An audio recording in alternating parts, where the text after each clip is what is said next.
Thousands of protesters have taken to the streets to march against 20 years of mandatory detention of refugees in Australia. In Melbourne, 1,400 protesters tore through a giant run-through banner in a symbolic act of pulling down the fences around refugee detention prisons.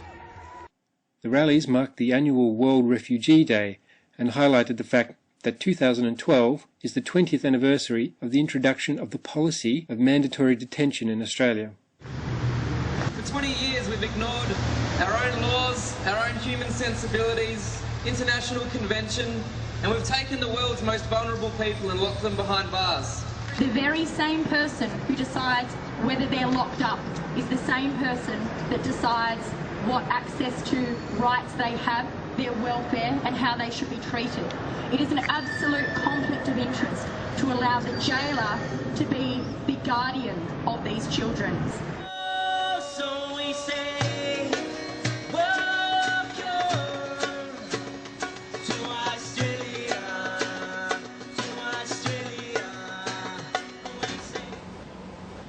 2012 marks the 20th year of mandatory detention.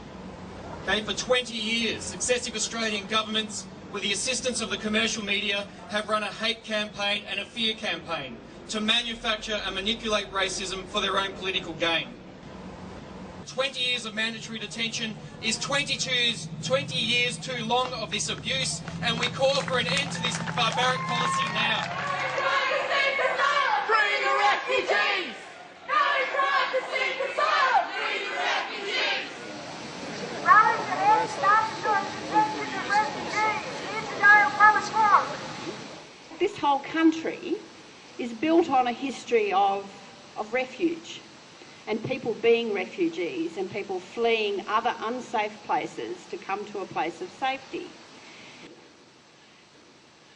It is just crazy for Australia to spend so much money locking up people in a way that doesn't serve them and doesn't serve us. We live in a country where a pregnant mother of 2 young boys, all proven refugees, can be found a threat to national security. For a secret reason and by a secret process, they can be dragged out of their home in Melbourne and thrown in detention 1,000 kilometres away.